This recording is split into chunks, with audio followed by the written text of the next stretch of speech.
Bonjour, pour ce nouveau rendez-vous, nous nous retrouvons à Calas, un charmant village de l'arrière-pays varois, situé à 30 km à vol d'oiseau des gorges du Verdon et de la fameuse ville de Saint-Tropez. Calas est connu pour sa production d'olives, une production très importante qui, jusqu'en 1892, permettait au village d'avoir 56 000 oliviers. La production était telle qu'à l'époque, il fallait apporter les olives au moulin de Draguignan.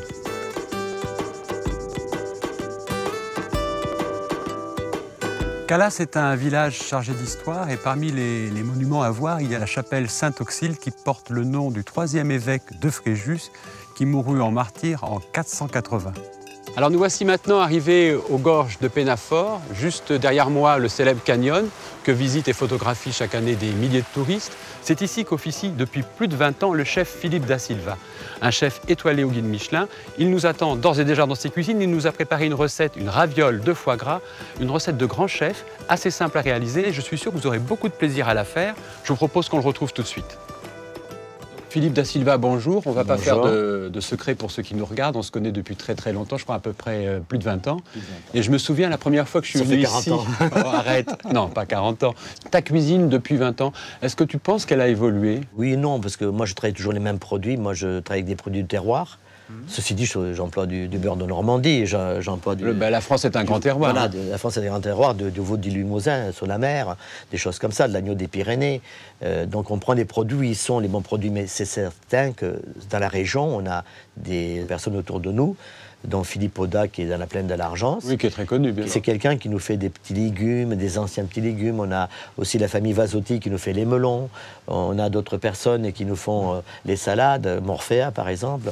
Des gens qui sont admirables et en même temps ils nous font pour nous faire plaisir. J'ai une question à te poser. Sur les 20 ans, est-ce que tu as le sentiment, et moi je crois que oui, mais tu vas me l'expliquer, qu'on trouve une meilleure qualité de produit, surtout pour les légumes, surtout pour ces petites productions qu'on regardait un peu moins? C'est vrai. Je suis d'accord avec toi. C'est mieux cultivé et il y a moins de pesticides. Et on respecte davantage. On respecte davantage parce qu'on s'aperçoit qu'on a besoin de bons produits.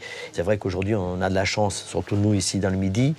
Il y a des gens qui font des bons produits. On a des pêches qui sont cueillies mûres. Et pour toi, c'est un bonheur de travailler? C'est un bonheur parce que ça a du goût. Et ça inspire un chef, je présume? Bien sûr. Ensuite, on a d'autres personnes qui nous font les fraises, les framboises.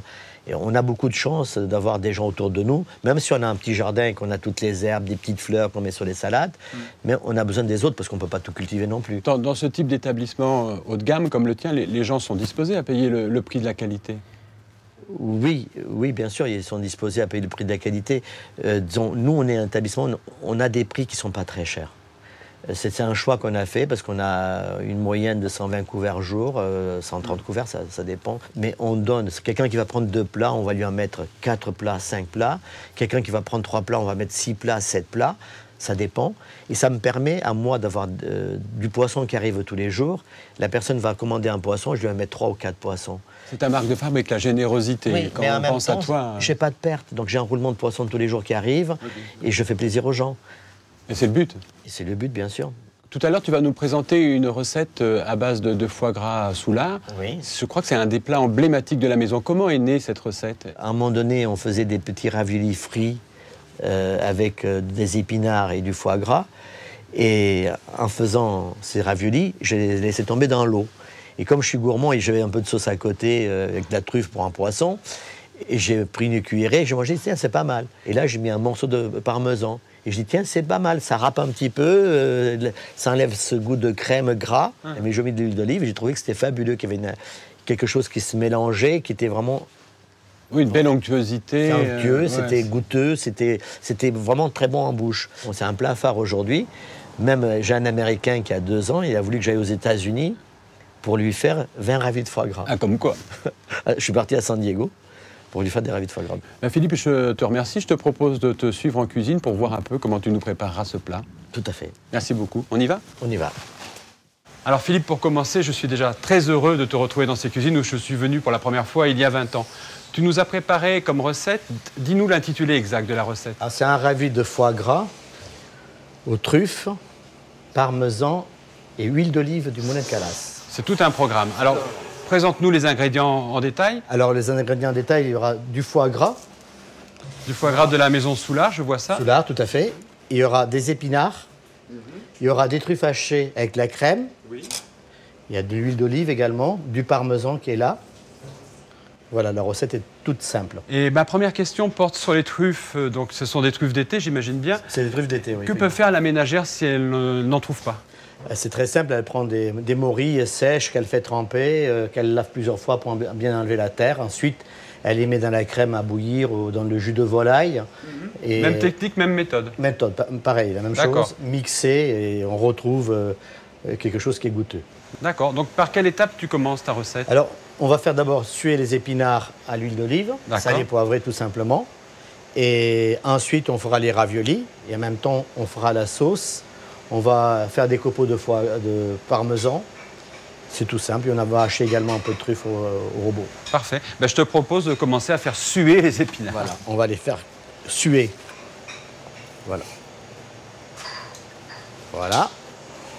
Ça, il y a une température de feu qui est recommandée pour cette... Il faut que l'huile soit chaude tout simplement. Hein. Qu'elle soit chaude. Hein.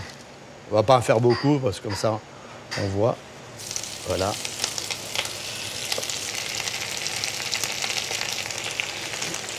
Tu poivres. Poivré. Un petit peu de sel encore, voilà. Et vous les remettez tout simplement avec une fourchette. C'est une opération qui est longue? Non, ça dure 1 minute, grosso modo. Hein. Et qu'est-ce que ça amène aux épinards? C'est-à-dire que déjà, ça va les cuire. C'est mieux que qu'ils soient crus parce que cuire, l'huile d'olive va donner un petit goût. Oui. Tout simplement. Ça sera meilleur pour mettre le foie gras dessus après. Ça valorise mieux le foie gras, là. Tout à fait, oui. Alors, les épinards sont salés, le foie gras ne sera pas salé. Hein. Voilà, là, ils sont cuits, on les débarrasse tout simplement. Hein. Dans une petite... Voilà. Voilà. Là, en même temps, on va faire la sauce. Donc, on a à peu près 50 centilitres de fond blanc de volaille. On va mettre à peu près 1,5 décilitre qu'on a fait réduire, de fond de volaille réduit. On met à peu près 1,5 décilitre de crème. Crème liquide, bien sûr. Crème liquide. Voilà. On va faire bouillir doucement. On va prendre de la truffe. C'est des truffes qui viennent d'où? Ça, c'est des truffes d'eau au Var. Toujours le même fournisseur? Ça vient d'Ops, oui, tout à fait. On a eu une belle année. On voit ça, ça. Voilà, elles sont belles, elles sentent. Ouais. Hein. D'habitude, elles sont un peu boisées, mais là, ça sent bon. Voilà. Voilà.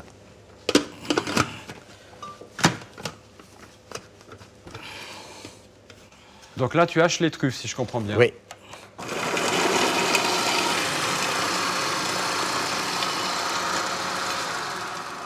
Voilà.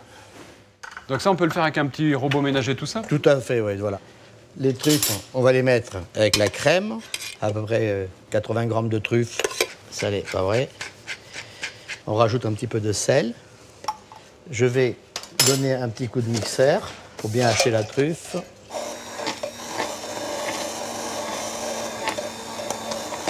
Voilà. Je vais la mettre sur le côté. Je mets sur le côté. Ensuite, j'ajouterai un tout petit peu d'huile d'olive, un petit peu de beurre, et c'est fini. Donc là, je vais vous montrer le ravioli. Comment tu as tes trucs, toi, pour reconnaître un bon foie gras?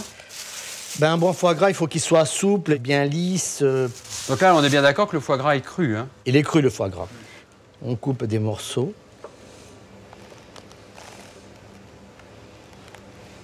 On va prendre la pâte à ravioli. Cette pâte à ravioli, on peut l'acheter dans le commerce? La pâte à ravioli, soit on peut faire une pâte chinoise avec du saindoux qu'on fait. Sinon, vous avez de la pâte à ravioli chinois dans le commerce ou de la pâte à ravioli classique. C'est plus simple, non? C'est plus simple pour la ménagère. Et là, tu mouilles pour mixer les deux pâtes, voilà. C'est ça? Je mets un petit peu d'eau. On a fait les épinards. Soit on les hache, soit On peut les laisser comme ça aussi? Voilà, ouais, on peut laisser comme ça. Ouais, on fait vite fait.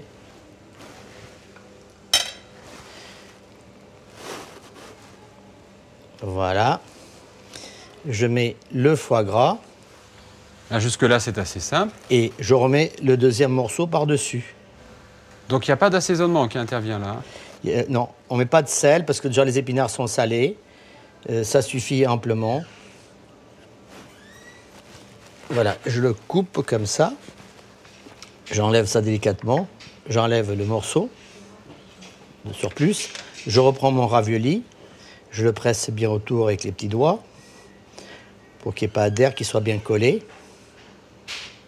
En fait, ça, on va arriver sur une technique de cuisson pochée, quasiment. Voilà, c'est poché, ni plus ni moins. Voilà, le ravioli est fini. Et là, on va refaire tous les autres. On en met 5. Ça a l'air assez simple. Hein. On en met 5 par personne, tout simplement. Donc le ravioli, tu le poches combien de temps? Je le poche entre 1 et 2 minutes, pas plus. Si on ne met pas beaucoup, c'est 1 minute. Si on met 2-3 portions, ça va être... à partir de 3-4 portions, ça va être... Un peu plus long. Ouais. D'accord, ah Voilà. oui, quand même. Ouais, mais ça refroidit l'eau, quand même. Ah oui, mais bien sûr. Voilà, donc on a fait le ravioli. La sauce est prête. Maintenant, on va faire le parmesan. Donc c'est simplement un économe tout bête. Voilà. Après, on recommence de ce côté, si on veut. Et après, on revient sur le milieu, sur les côtés, on y arrive. Voilà, t'en as fait pour 25 personnes déjà. Oui, mais tu vas participer. Je pense que tu vas nous donner un petit coup de main. On va en faire pour tout le monde. Avec plaisir. Avec mon petit vin rosé, après. Ah, Au blanc, c'est encore meilleur du blanc. je préfère. Ouais. Donc là, la sauce, elle est finie. Je vais mettre à peu près 30 grammes de beurre, à peu près ça. Je vais mettre une petite cuillère d'huile d'olive.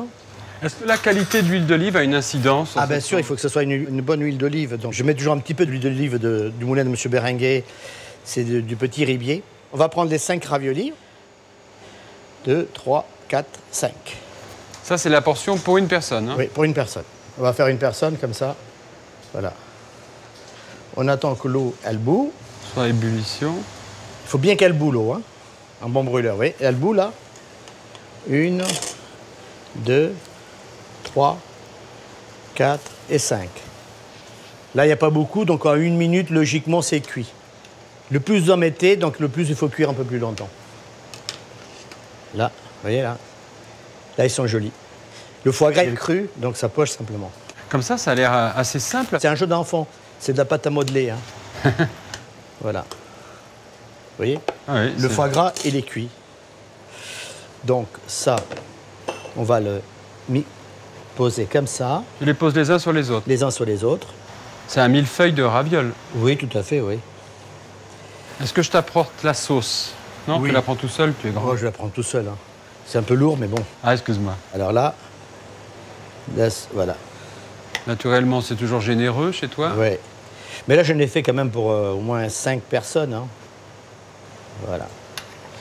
Une fois que c'est fini, comme ça, on a saucé, on va prendre le parmesan. Le parmesan qu'on a râpé. Voilà. Tout simplement. Ça, c'est un joli plat principal, ça. Hein? Oui, c'est Tu une, sers pas ça en entrée? c'est une entrée. Si, c'est une entrée. C'est l'entrée qui, voilà. Après, on fait ce qu'on veut. Là, c'est bien. Je vais prendre de l'huile d'olive. Voilà. En plus, ça donne toujours une belle couleur, ça. Ah ouais, c'est de l'or liquide.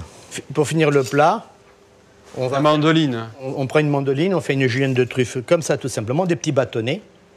Ces petits bâtonnets, on les met par-dessus, en pluie comme ça. C'est tout. Voilà. J'ai tout dit.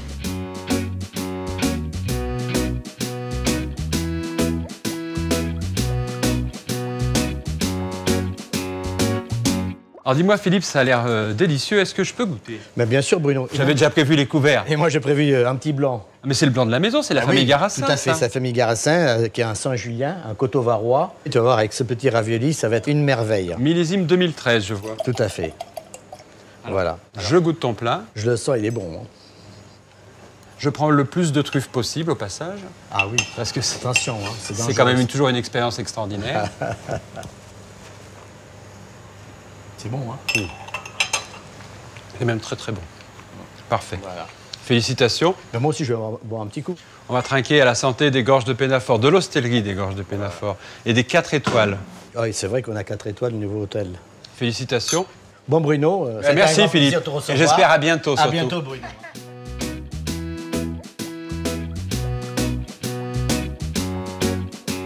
Un champ d'olivier à la tombée du jour, l'image s'imposait pour vous dire au revoir et vous remercier de nous avoir suivis. Je vous donne rendez-vous pour une prochaine émission. À très bientôt.